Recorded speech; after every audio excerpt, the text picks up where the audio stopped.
Senator Dennis Rodriguez Jr. has introduced a substitute version of Bill 20, which would tax gaming devices like Liberty machines.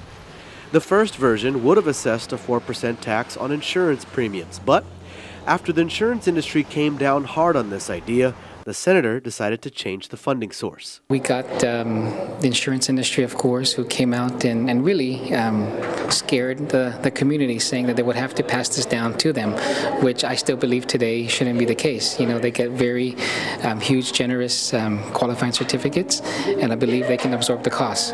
So the the substitute version that I have now looks at a different funding source, which is the recently licensed gaming machines. However, Attorney General Lenny Rapata says that these gaming machines are illegal. Thus, the funding source in Bill 20 is not a viable one. Our opinion is and has been for a while that you cannot license gaming or gambling devices, gaming devices on this island. We have absolutely no question as to the senator's desire to make sure GMH is funded, and I mean it's a good thing. We don't want the hospital to go under, but we just believe that another funding source would be more appropriate. Well, that's his opinion.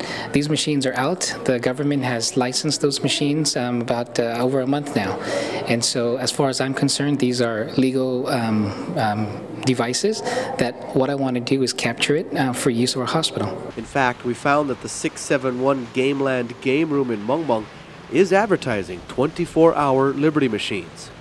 However, Attorney General Rapata says these machines are not supposed to be in operation. So right now, are these Liberty machines and similar type of machines, are they supposed to be out there right now? They're not supposed to be. We've gotten the list from RevTax, and we're currently looking at each of them, and we're sending letters out soon to the different companies to make sure they understand what the law is.